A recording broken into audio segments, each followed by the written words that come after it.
So, hello everyone, welcome again to our channel. So, karon magluto tag potato cubes. So, muna siya gasinan nato na potato cubes para napoy lasa-lasa gamay. So, kani nga videos ni Agira ni siya nga video. Karon pa nato siya na edit guys, kay na busy ang first son. So, pagkahuman na to nagprito sa potato cubes, my god, nabulol na. So, pagkahuman na to nagprito sa potato cubes is nagluto na pataog kanang miswa with sardines sa atarang gigisa ang tinapa, then giada na to ang miswa.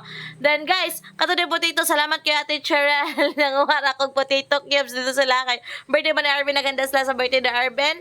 And then kuan lagi daghan man siya kanang inyan to moto for the kuha na lang ka person para magpiluto na lang sa balay. So mano ni siya ang potato cubes guys.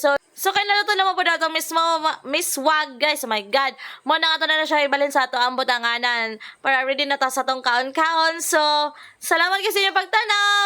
Happy eating!